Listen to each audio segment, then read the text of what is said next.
itu diantaranya sulit mengamalkan ilmu. Tidak ada penyakit itu.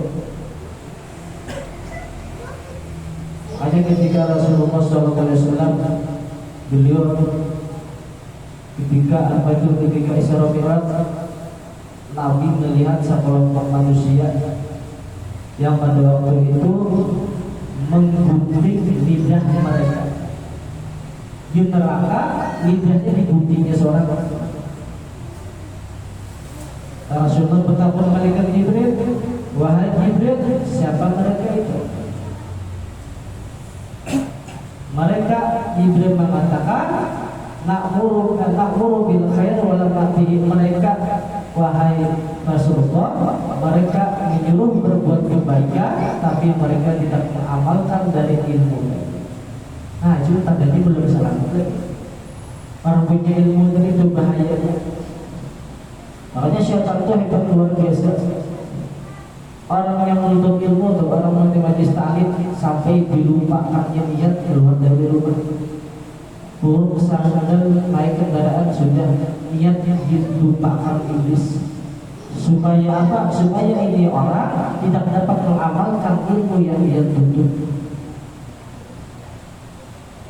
Itu penyakit kita dalam orang yang menuntut ilmu itu. Makanya kita berniat ketika menuntut ilmu, ya Allah, untuk tak mengamalkan ilmu Tuhan. Di lain mengatakan ketika Jibril ditabur Nabi pada waktu itu, siapa mereka Jibril? Haulai minhum itu umatika. Mereka Jibril itu umat biasa dia.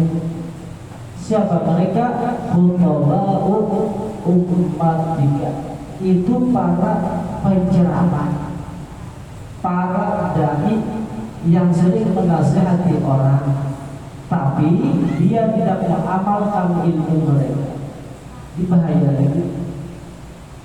Orang yang menuntut ilmu kadang mengamalkan ilmu biasa.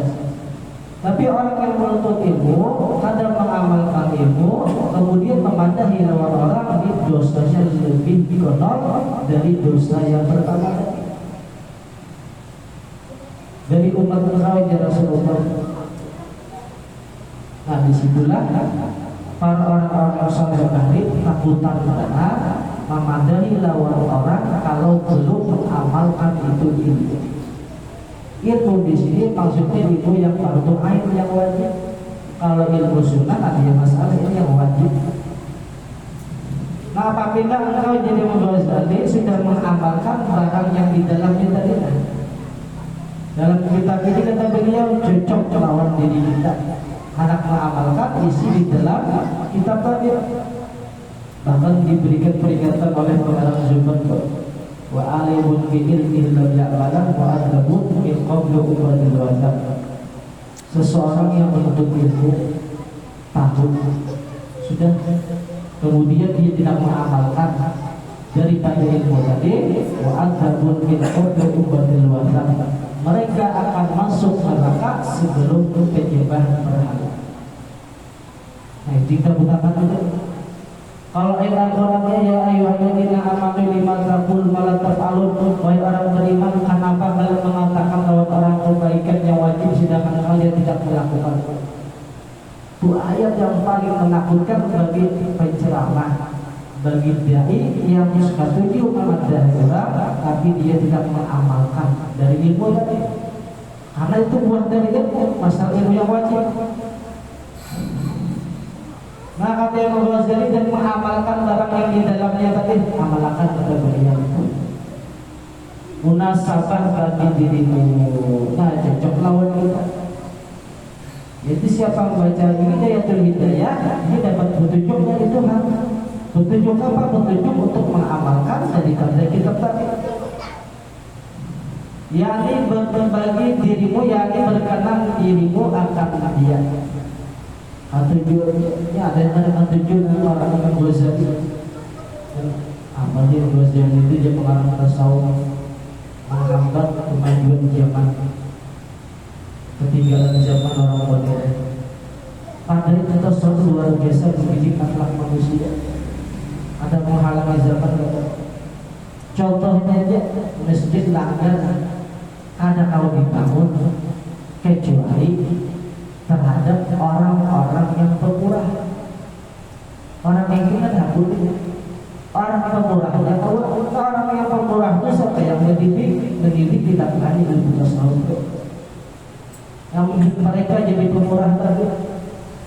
Tapi bagi orang yang membenci kepada yang Ghazali dan kepada karangan-karangan beliau yang tidak sesuai dengan zaman mereka.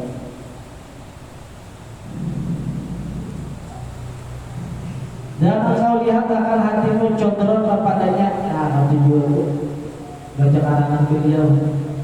Kan gak sedih banyak karangan beliau pada kehidupan. Mulai mengarang kitab fikih sampai tasawufnya luar biasa. Sahabat beliau dikira hujjatul Islam, menguasai segala ilmu.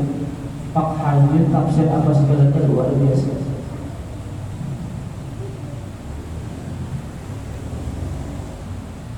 Lagi kepada mengamalkan akal dia, maka ketahui olehmu bahwa engkau itu hamba yang diterangkan oleh Allah Subhanahu wa Ta'ala akan hatimu dengan nurul iman, cahaya iman. Nah sudah mati kita cahaya iman, karena ilmunya sudah masuk, ilmu kitab tadi, hidayah tadi. Dengan mengamalkan dia akan dapatkan petunjuk dari Allah Subhanahu wa Ta'ala dan membukakan ia akan hatimu itu bagi iman dan Islam. Nah, bertambah imannya, bertambah Islamnya. Bila iman Islamnya bertambah, maka bertambah juga pada waktu itu ketakwaan kepada Allah Ta'ala. Itu larang-larangnya iman lawan Islam itu pada gampangan. Sanggup kita buat bekerja di akhirat. Dan sebenarnya adalah bagi hidayah itu ada nihayah. Kita hidayah dan permulaan, pasti ada penghabisan kita tuh. Cuma permulaan orang baik, hidayah itu hidayah tasawuf atau pandangan hati Melayu. Kita sudah tutup, baca tamat ulang-ulang. Karena maklumlah manusia kita sering lupa. Jadi dia baca-baca tuh. Kalau bikinnya ya tadi para punan, kalau tauhidnya sifat 23 bukan. Tapi guru suku berbahari sini saja bikinnya 3 di Jepang. Tauhid sifat 20 Melayu, para punan bikin, dan yang ketiga pandangan hati. Bila 3 utama diulangi-ulang, karena itu bidaya fondasi untuk kewajiban kita lawan Tuhan. Yang lain itu mengiring-iring kepada Tuhan saja. Dan di belakang yang demikian itu ada beberapa rahasia yang tersembunyi yang tiada terhingga. Kalau orang sudah sampai nihayah tadi, dan di dalamnya itu ada beberapa yang ajib-ajib yang tiada terbuka bagi orang yang membaca, dan beberapa ilmu dan mukasyafat. Mukasyafat ilmu hasil dari belajar ilmu tasawuf dibalik Tuhan. Belajar ilmu tasawuf kemudian diamalkannya dibalik Tuhan orang itu sesuatu yang berharga. Misalnya kau mengingat Tuhan, dibalik Tuhan merasa kalau mengingat Tuhan waktu itu hasil buah daripada berilmu tasawuf tadi. Yang tiada dapat dikira-kiranya, ada disangkanya dapat tidak, dan sesungguhnya telah aku taruhkan akan yang demikian itu, kata beliau, di dalam kitab Ihya Ulumuddin. Nah itu nihayah, itu bahagian sudah baca hidayah. Yang terakhir itu adalah kitab Ihya Ulumuddin karangan Imam Ghazali. Nah kenapa beliau jadi mengarang kitab itu?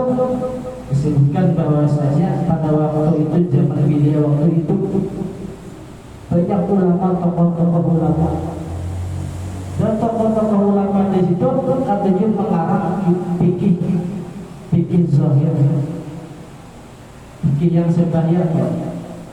Nah di situ kita takutkan tidak ada di antara pada waktu para ulama yang mengarang fikih batin. Maka beliau berkeinginan untuk mengarang satu kitab fikih batin, yaitu kitab Ihya Ulumuddin. Asal usulnya lebih mengarang kok. Itu orang yang sudah nihayah ya. Kita yang belum nihayah ini Ya paling kadang BSI di rumah tuh, kalau orang Bali di rumah tuh pasti ada 2 kitab biar kan bisa baca. Kitab Ihya Ulumuddin lawan kitab Bukhari tuh harus masuk di rumah biar kan bisa baca. Ada beda tukar anak di rumah keberkahannya luar biasa. Di antaranya rumah kita aman dari kebakaran, rumah kita aman dari kemalingan, rumah kita aman dari bala musibah. Itu orang Bali bila ada penyakit menular, kayak corona misalnya penyakit menular, baca burdah di kampung, dibawa di kepala kita Bukhari, hadis Bukhari.